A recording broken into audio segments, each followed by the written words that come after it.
अस्सलाम वालेकुम viewers, programme expert opinion में खुश आमदीद। आज हम बात करेंगे कि साल 2024-25 के दौरान बिजली के निर्खों में कितना इजाफा होने जा रहा है और इसकी वजह क्या है। इस सारे मामले में गवर्नमेंट का क्या किरदार होगा जो कि अनकरीब होने वाले इलेक्शन से वजूद में आएगी। ये आगाही इसलिए भी ज़रूरी है कि अवाम अपनी बेहतरी के लिए वोट डालें और नुमाइंदों से अवाम के रिलीफ पर बात करें। नाजरीन, इलेक्ट्रिक पावर रेगुलेटर नेपरा ने 1 जुलाई 2024 को आइंदा माली साल 2024-25 के लिए रीबेस्ड टैरिफ के साथ मज़कूरा माली साल के लिए कुल रेवेन्यू की ज़रूरत का तखमीना लगाना है। और इससे भी अहम बात यह है कि गर्दिशी कर्ज़ों के इंतज़ाम को मद्देनज़र रखते हुए ये तखमीना लगाया जाएगा। नाज़रीन, हर साल बिजली के टैरिफ की बहाली का तयन IMF की हिदायत के मुताबिक किया जाता है और इसका इतलाक तमाम ज़मरों के सारफीन पर होता है। लेकिन टैरिफ में उतार चढ़ाव का इन्हिसार हुकूमत की जानिब से मखसूस कैटेगरीज के लिए बजट में दी जाने वाली सब्सिडी और नया बेस टैरिफ जो कि पैदावारी लागत, सिस्टम चार्जेस और डिस्ट्रीब्यूशन चार्जेस की बर वक्त वसूली को यकीनी बनाता है, इस पर होता है। ताहम बेस टैरिफ का तयन 2024-25 में बिजली की फ़रोख्त में मजमूई कमी, अमरीकी डॉलर के मुकाबले में रुपए की बेकदरी, अफरात ज़र, शरह सूद और दीगर मामलात को मद्देनज़र रखते हुए किया जाना है। आज तक बिजली का गर्दिशी कर्जा 2.55 ट्रिलियन रुपए है, जबकि अदायगी की सलाहियत 2.1 ट्रिलियन रुपए है। ख़ास तौर पर सनती शोबे में बिजली की फ़रोख्त में कमी हुई है। सनती शोबे को बिजली की फ़रोख्त में 30% तक कमी वाक़ हुई है और आने वाले महीनों में बिजली की खपत मज़ीद 50% तक गिरने का खदशा है, जिसकी बुनियादी वजह बिजली के ज़्यादा नर्ख हैं।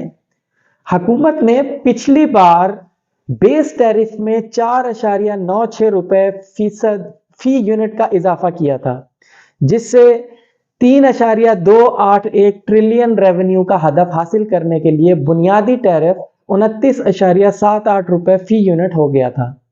2022 में PTI हुकूमत ने 3 मरहलों में बेस टैरिफ में 7.91 रुपए यूनिट का इजाफा किया, जिसकी वजह से बेस टैरिफ 16.91 रुपए फ़ी यूनिट से बढ़कर 24.82 रुपए फ़ी यूनिट हो गया था। इसी सिलसिले को अगर जारी रखा गया तो नए माली साल के लिए बेस टैरिफ में मजीद 6 रुपए तक का इजाफा किया जा सकता है, जिससे अवाम और घरेलू सार्फिन पर माहाना 3000 रुपए तक का मजीद दबाव पड़ेगा। और अगर गवर्नमेंट ने सब्सिडी में कमी की तो ये दबाव मजीद बढ़ सकता है। माली साल 2023-24 के लिए डॉलर की कीमत 286 रुपए मुकर्रर की गई थी और इस हकीकत के बावजूद रेगुलेटर अब भी सिर्फ सिस्टम की रुकावटों की वजह से माहाना फ्यूल चार्जेस में इजाफा कर रहा है और NTDC को फर्नेस ऑयल पर मबनी महंगी बिजली बनाना पड़ रही है। नाजरीन, यहाँ पे ये बात आपके लिए जानना इंतहाई ज़रूरी है कि नेपरा एक रेगुलेटरी अथॉरिटी है जो ये सारी एस्टिमेशंस लगाकर गवर्नमेंट को पेश करती है, असेंबली को पेश करती है अप्रूवल के लिए। और IMF की शर्तों के मद्देनज़र गवर्नमेंट ने ये फैसला करना होता है कि वो आवाम को इस बिलिंग के ऊपर कितनी सब्सिडी देना चाहती है।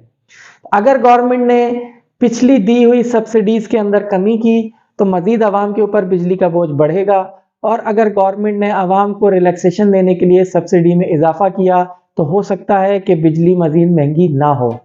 लेकिन मौजूदा एक द न्यूज़ में शाया होने वाली खबर के मुताबिक IMF की दी गई शराइत के मुताबिक और नेपरा के जो टारगेट्स नेपरा ने अचीव करने हैं उसके मुताबिक जो हमें नज़र आ रहा है नाजरीन, कम अज़ कम आम सार्फिन के लिए जो कम यूनिट इस्तेमाल करते हैं पर यूनिट बेस कॉस्ट जो है वो 35 रुपए से 36 रुपए तक मुकर्रर की जा सकती है, जिससे आम सार्फिन जो कि 300 से 500 यूनिट तक बिजली इस्तेमाल करते हैं उनके बिल में 3000 से 5000 रुपए तक का इजाफा हो सकता है।